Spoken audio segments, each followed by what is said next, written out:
Monica, what's it been like so far?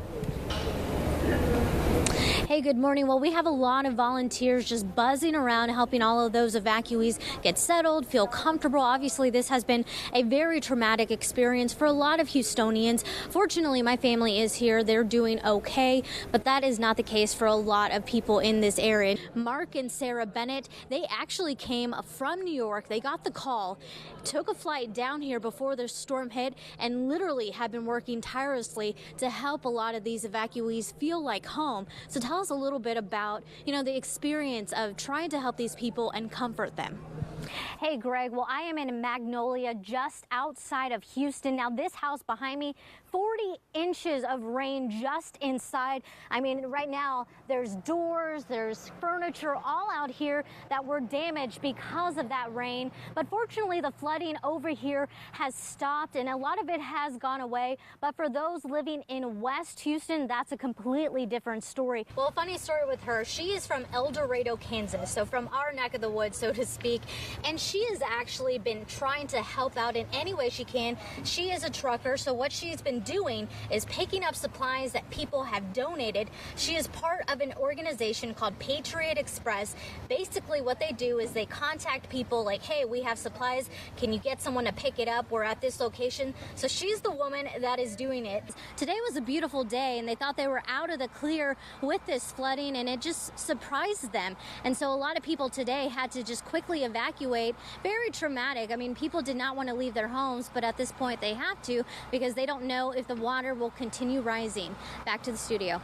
Well, I am in West Harris County. That is a part of Houston. Now take a look behind me. This is incredible. Folks that I talked to out here tell me that this flooding didn't actually start till probably around 1 o'clock this morning. Obviously, it was over capacity, so they did open this up around 10 o'clock last night. They had buses coming in, and I actually was talking to some volunteers here with Baker Ripley and Jessica and Janae. They have been here since 9 o'clock last night trying to prepare for all these volunteers. So I'm just going to ask whomever, what has it been like just watching all of these evacuees come in? What has been their demeanor? So whoever wants to take this one.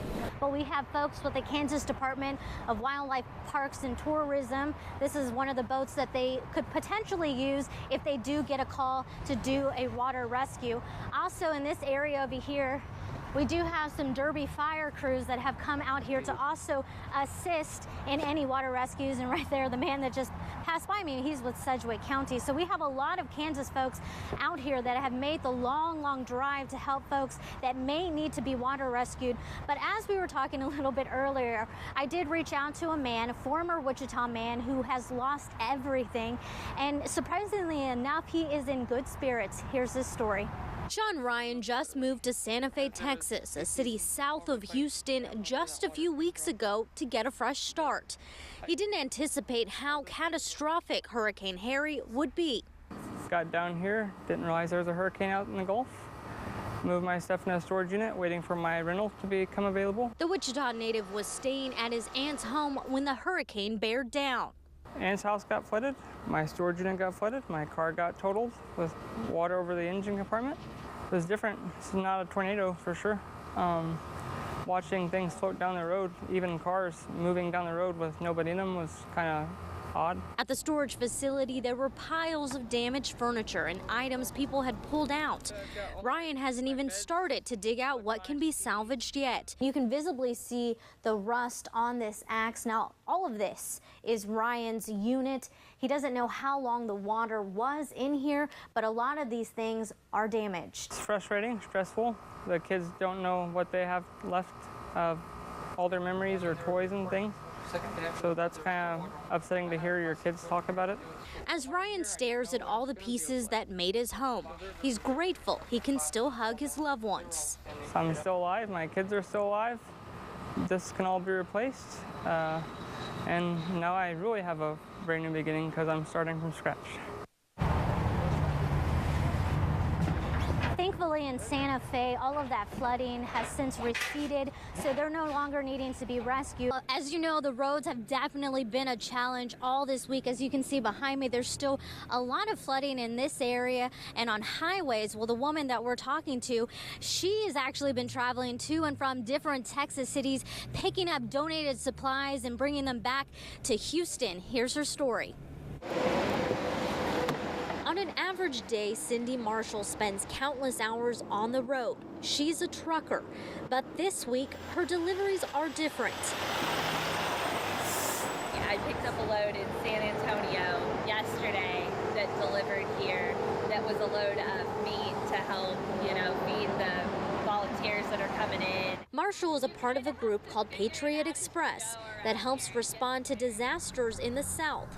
The organization reaches out to truck drivers to pick up and deliver supplies. After seeing images of the disaster in Houston, this El Dorado woman felt compelled to help. I've lived in Kansas long enough that I've been through a few tornadoes. We've seen our share of disasters come, and people from other states, they come and help us. This week alone, she's traveled to Dallas and San Antonio multiple times, picking up goods, then coming back to Houston. To be able to bring that stuff here and make sure that those people that can't get them is really, really getting it, to make sure that we're helping kids, and it's really amazing. While Marshall says she's tired, the miles are worth it. She'll be making a stop back in Benton, El Dorado, and Wichita this weekend, picking up more donations. Then it's back on the road to Texas. I look at it like this is our chance to help somewhere else. It's just something that I can do to give back for all the things that I've been given.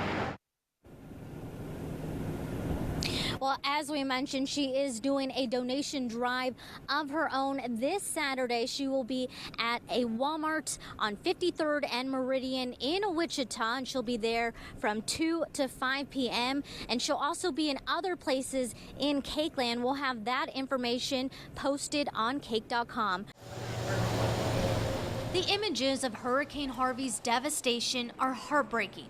A lot of apartment complexes around here don't have nothing, and those people are totally displaced. A lot of people are wanting to help out the victims of Hurricane Harvey. Francisco Torres is one of them. He's from Wichita, Kansas. Check out all of the stuff that he got donated to give to victims. And I didn't think it was going to get as much. I offered to bring my truck and my trailer, and I was like, we're only going to need that, but 2 semis and that, a lot of people need help.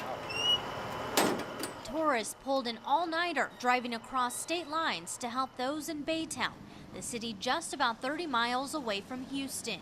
He says he posted on Facebook asking for donations. The response was overwhelming. We're going to take 2 or 3 trucks and they're going to go to separate communities. This trailer and a loaded semi-truck full of supplies. This morning I stopped to put gas, and I saw some workers and I gave them some gators, so it felt good because the first thing they said, where are you guys from? And I told them, they're like, so you guys drove just to help us? I was like, yeah. Baytown resident Carrie Cole says seeing Torres and all the donations is a welcome surprise. And believe me, it's heartwarming. Thank you. We can use it. We really could. Torres says he felt a calling to help others. It's a lesson he's been practicing as a kid. Help each other out. I learned when I was in elementary school, is pay it forward. Because you never know when you're going to help. In Baytown, Texas, Monica Castro, Cake News.